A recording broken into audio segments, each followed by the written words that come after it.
On March the 22nd, 2018, a farmer's evening meal was abruptly ended when he saw a distressed and injured young woman come running to his front door. She claimed to have been attacked, though she couldn't remember her name or who had assaulted her. In a panic, the farmer called 911 to help give her the medical attention she required. But unknown to him at the time, this young woman was hiding more than a few dark secrets, and unfortunately, he would find himself caught in the middle of it. Welcome back to Coffeehouse Crime, folks. My name is Adrian, and today we're looking at a nomadic Instagrammer and murderer who still thinks she's the center of the universe. Before we begin, please do consider subscribing to see more true crime, strange and chilling stories. And now, with that said, please grab yourself a coffee and let's caffeinate while we investigate. This is the case of Ezra McCandless.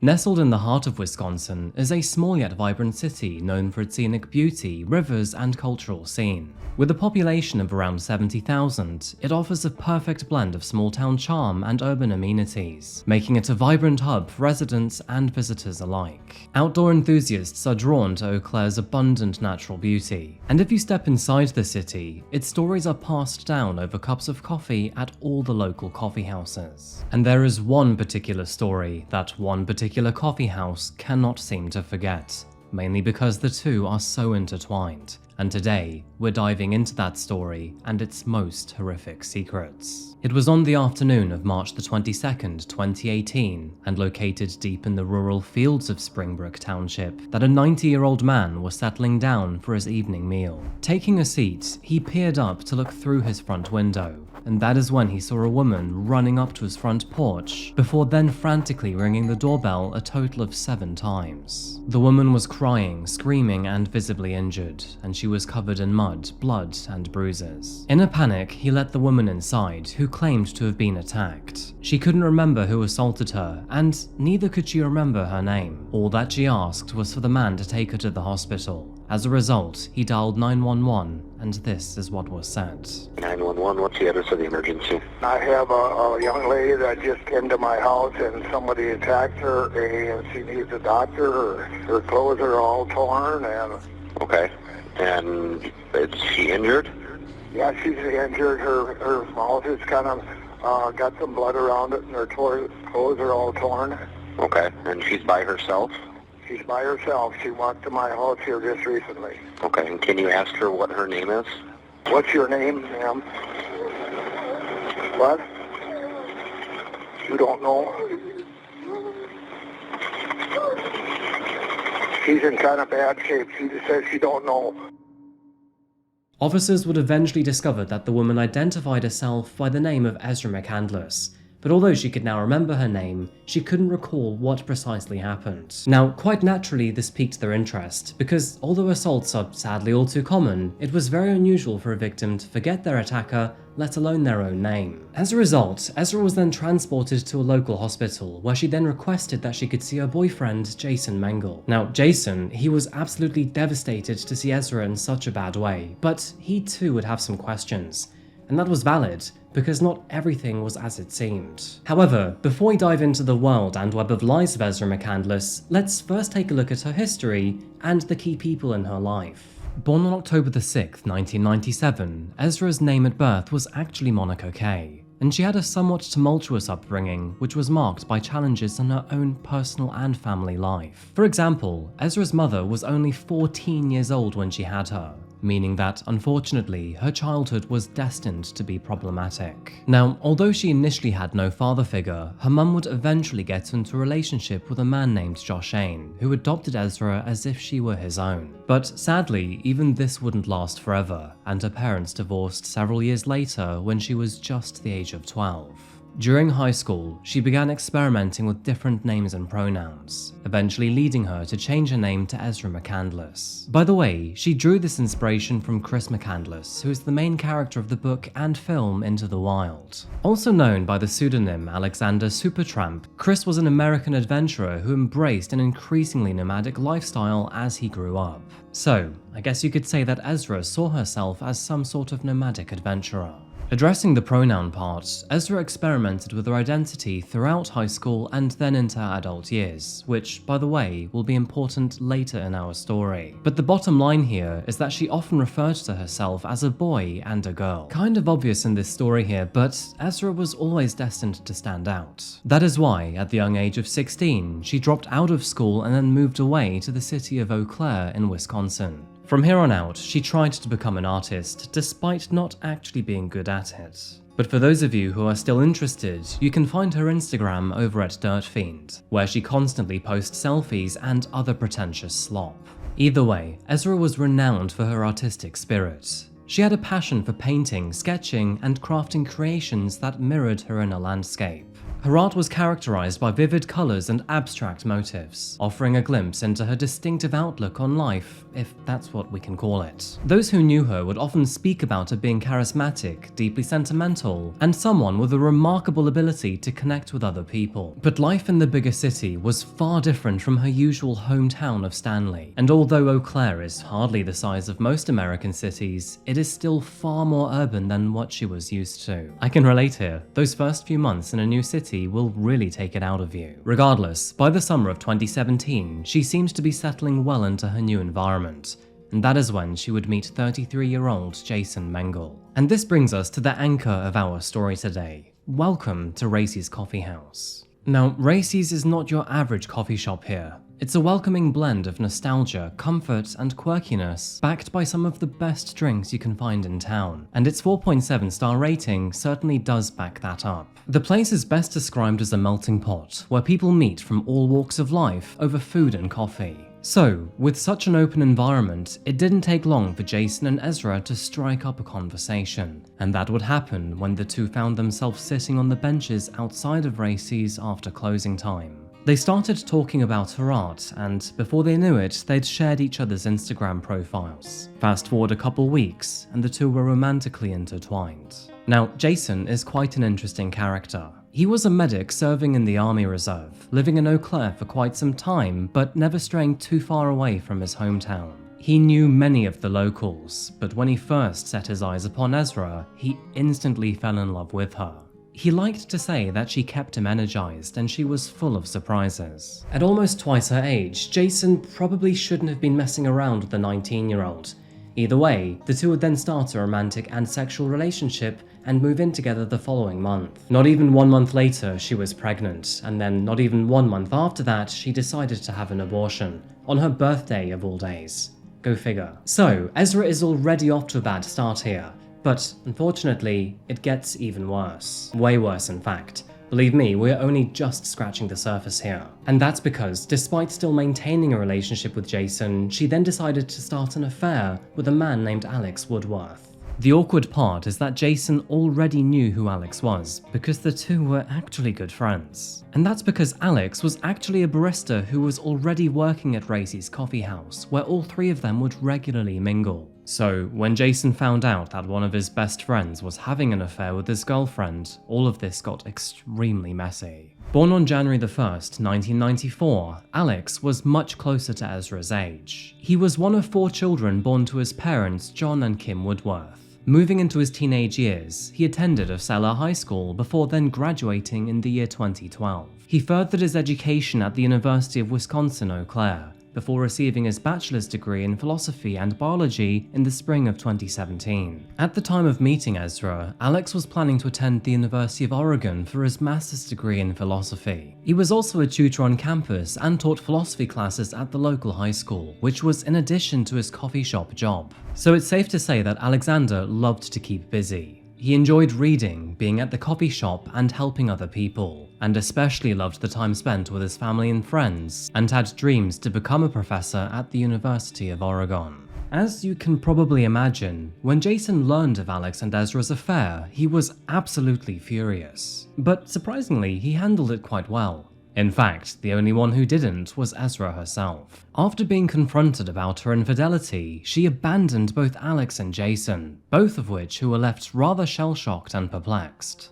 By February of 2018, Jason's relationship with Ezra had entirely fallen apart. But luckily, he was able to keep himself occupied, which was sure to happen once he was deployed on 2 weeks of National Guard duty. With no home to go to, Ezra decided to return to her mother's house in Stanley. But absence truly does make the heart grow fonder, and by mid-February, the two were back at it again, meeting in random hotel rooms for some rekindling and some fun. Something that Jason would later describe as a moment of weakness. It was during one of those hotel visits that Jason made the unwise decision to read Ezra's text messages. And through that moment, he learned that not only was she still having sexual relations with Alex, but she was also having another affair with a man named John Hansen. The plot really does thicken here, because not only were Alex and Jason friends, but John was friends with both of them too. In addition to this, Ezra claimed that it's not actually what Jason thought, and that actually John had allegedly assaulted her. Once again, Jason was furious and decided to help Ezra return to the authorities, where she then attended an interview and claimed that she had been taken advantage of while she was drunk. Did you tell Jason what happened? I told him everything tonight. Okay. But at that time when it happened, you didn't tell him? Okay. So as far as you know, is he just grabbed you by the throat and then put you in a headlock. And each one caused you to have trouble breathing. So after John left and Jason came home, John left. When did that take place? That the next day? The same day? It was, I think it was a couple days later when Jason had to leave for drill because he's in the army. Okay.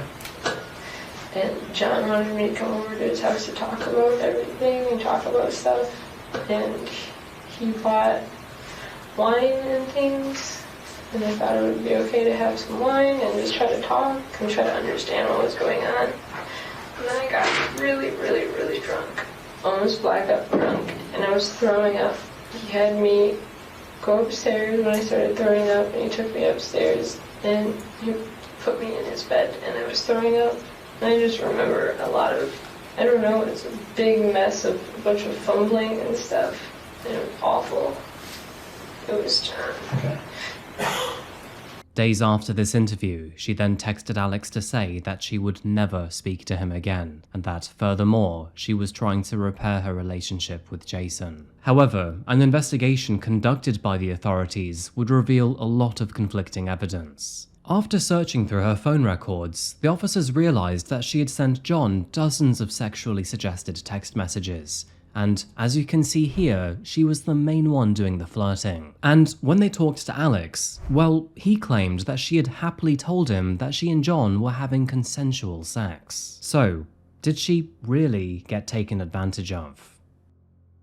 The assault case against John Hansen was ultimately abandoned, as was Jason's determination to rekindle anything with Ezra.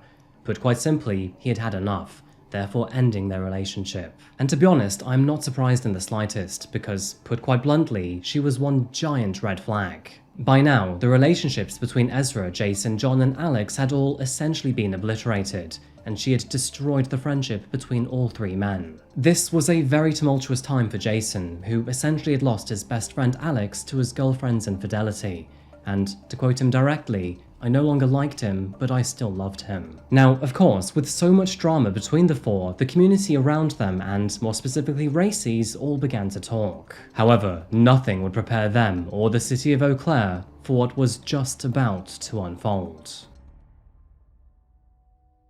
After waking up early on the morning of March the 22nd, Jason set some time aside to do his laundry. Driving back and forth between his home and the laundromat on his bike, he then decided to stop by at Racy's. Although he and Ezra had officially broken up, the two would still manage to call each other and catch up over a wellness check pretty much every day. It was through those calls that Ezra told him that she planned to stay in Stanley for the foreseeable future. So, you can probably understand why Jason was surprised when he saw her back at the local coffee house. By now, Jason knew Ezra pretty well, and he recognized that she seemed to be fired up and quite mentally occupied. Something didn't seem right here, and that concern would etch itself into his mind the longer the morning proceeded. Worried that something might be awry, Jason then got on his bike and cycled around town to try and find her. She had recently complained about Alex on Instagram, telling Jason that she planned to return his stuff and then never speak to him again. She also warned that she would not hesitate to punch him, and so Jason decided to check his place first. His hunch was correct, because after cycling to Alex's apartment, he found Ezra's car idle in the driveway. Now, Jason knew that this wasn't good news, and so he decided to start his own investigation. After waiting for the best part of an hour, he then knocked on the front door before heading upstairs to see what the two were doing. To his surprise, Alex and Ezra were absolutely fine. They appeared calm, were not in distress or pain, and were discussing a healthy end to their friendship. They also agreed that they should probably take this conversation elsewhere and somewhere more public. And so, with that in mind, the three of them then travelled downstairs, ready to continue with their days separately. However, unknown to any of them at the time, a janitor working in the local area had already observed Jason's rather strange behaviour, and so with that in mind, he'd already called the authorities. I'm not going to play too much of this dashcam footage, but this video shows the result. A police officer talking to Ezra and Alex, who were both located inside her vehicle, and then Jason separately on his bike. And said they saw you park your bike over here, Yeah. and then walk over there, look Yeah. around in that car. Do you know that person that lives there? It's my girlfriend's car, or my Okay. ex-girlfriend. We're kind of in a situation, and the guy that lives there is involved in an assault case that she's with. Was the door standing open over there when you got there on the car? I knocked like 3 times. I didn't hear anything. I didn't hear a scuffle or Okay. anything, so I was paranoid. I was paranoid that someone was going to do something irrational. I don't think he's dangerous, but I don't know. Do you know what his name is? Alex Woodsworth? Okay. You can go over by your bike.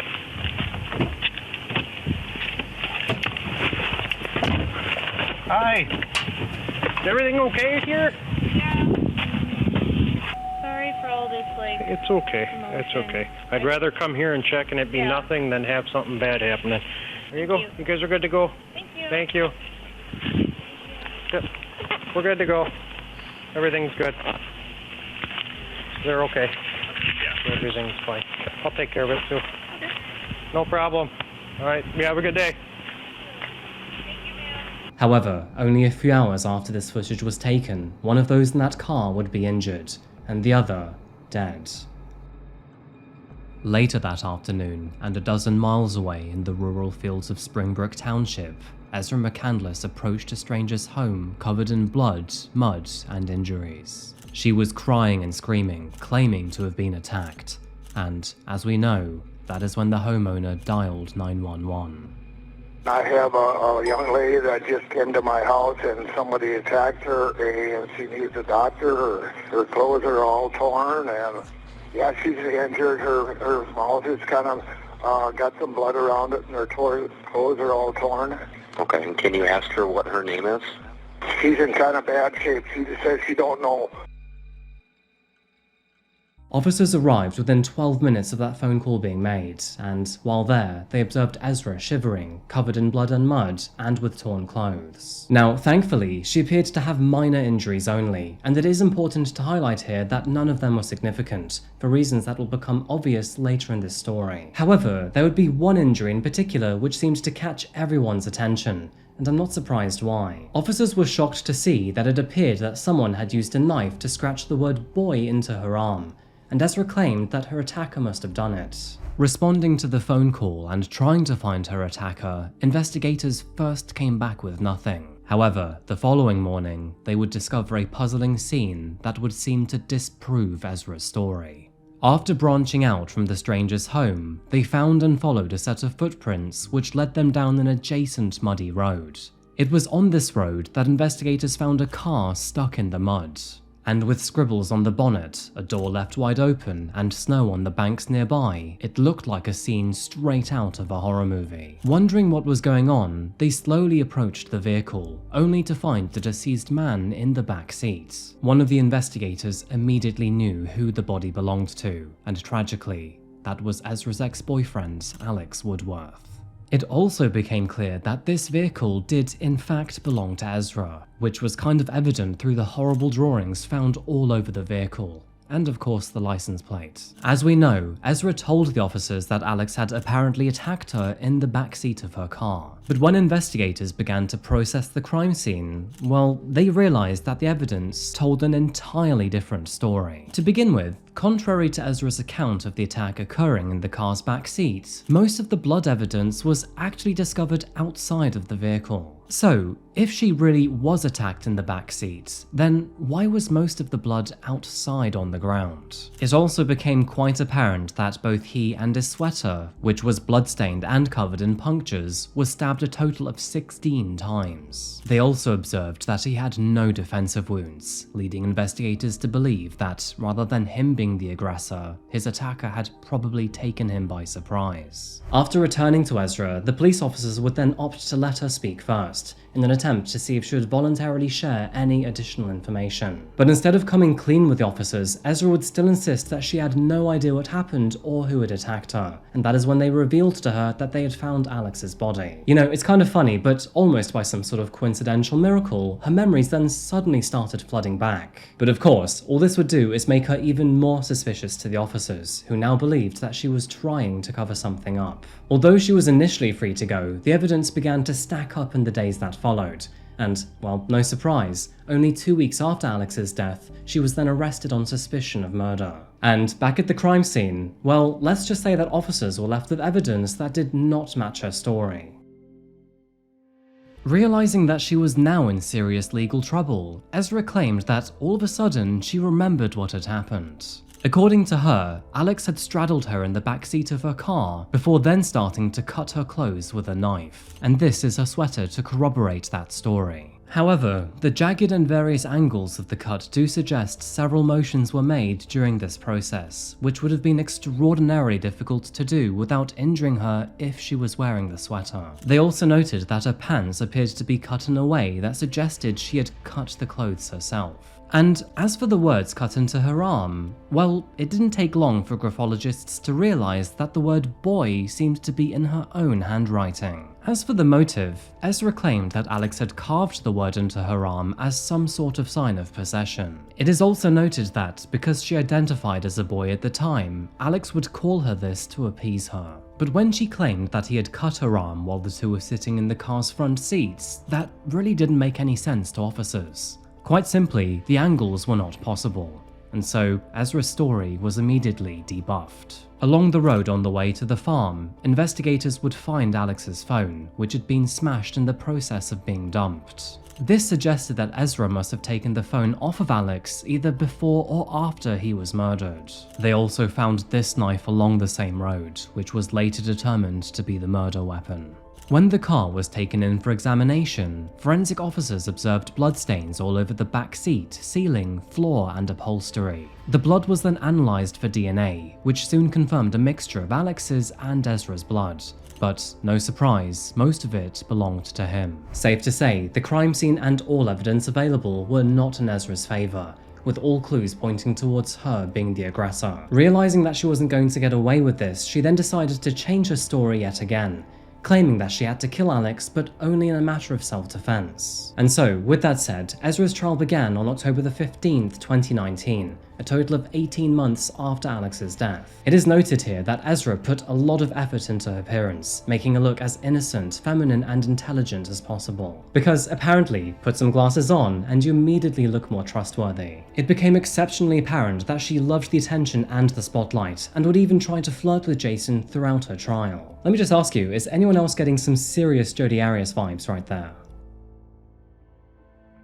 During her trial, Ezra claimed that while taking a drive with Alex, they then turned down a country road where the vehicle then got stuck in the mud. She tried to do the usual maneuvers to get unstuck, things like turning the wheel and slowly reversing, however, no dice. Ezra then claimed to have gotten out of the car, moved items out of the boot, and then taken a moment to pause. She then claims that she got into the back of the car to calm down, and that is when Alex followed her and then tried to force himself on her. He then allegedly cut her clothes with a knife and told her that he deserved her, and that is when she claimed to have kneed him in the groin, taken the knife from him, and then proceeded to stab him 16 times. Although Ezra had initially told investigators that her attacker and then Alex had cut the word boy into her arm, she also knew that the evidence available would be able to determine that she actually did it herself. So, admitting that it was herself, she also told the court that she didn't know why she did it. She also said that she doesn't know why she didn't call for help, doesn't know why she threw his mobile phone away, doesn't know why she lost her memory, and doesn't know why she didn't tell the investigators where they could find Alex. She also claimed that despite initially lying to police officers, she never meant to kill Alex, and that, furthermore, she hoped that she could remain friends with him despite everything that had happened. But I guess she forgot about all of those messages she sent to Jason, not only telling him how much she wanted Alex out of her life, but also how much she wanted to punch him. Now, the state had some very compelling evidence which was sure to knock down her defense. To begin with, her lack of defensive wounds would suggest that she was never in any sort of immediate danger, where his lack of defensive wounds would suggest that he was attacked by surprise. Most of Alex's blood was found outside of the vehicle and not inside, which was in stark contrast to Ezra's story, who claimed that she had stabbed him 15 times inside the car and only once went out. There was also the fact that he was found dead inside of the vehicle and not out, as she claimed. And to add to all of that, her story failed to describe why she needed to mutilate his genitals with a knife.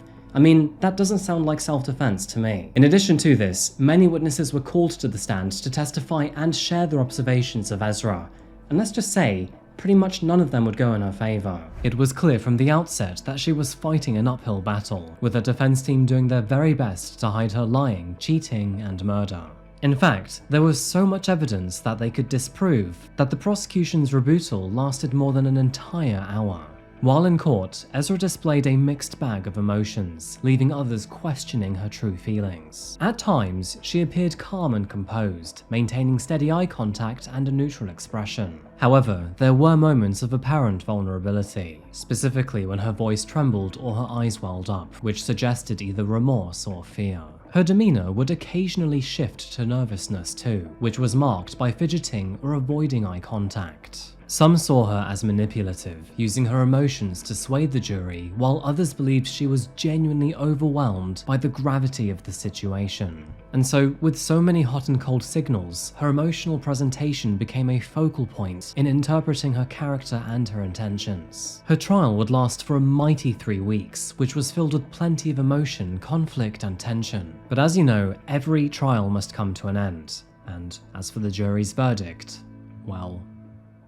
Mr. McCandless, please rise. We, the jury, find the defendant, Ezra J. McCandless, guilty of first-degree intentional homicide as charged in the information. And the answer to the special verdict question is yes, use the dangerous weapon. Again, you may be seated. All right, ladies and gentlemen, is this your verdict? All right. They would ultimately find her guilty of murder, which took them only 3 hours to come to their decision. This time, her emotions were much clearer. She was devastated by the verdict, annihilated by the cold fact that she would now spend the rest of her life behind bars.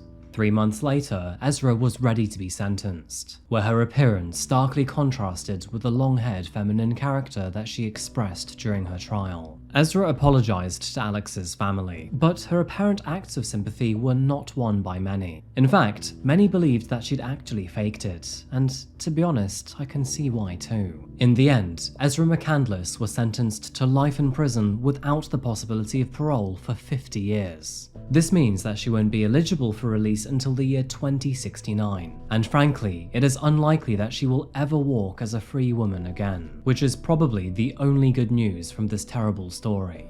Ezra McCandless is a murderer, a sociopath, and a liar. She was always out for attention and always out for herself. And when her boy toy got in the way of her pride, she murdered him in cold blood. By the way, she still posts on her Instagram page to this very day, where she sells her paintings at the best price she can afford. She has also posted a selfie as recently as Christmas 2024. And is it just me, or does she give off serious killer vibes? By all counts, I strongly believe that Ezra is a narcissist. From her actions and her behavior with others, to the messages that she sent Jason on Instagram, right through to her dribble on social media behind bars, she continuously perceives herself as the main character and the victim. Quite frankly, she is full of shit from head to toe.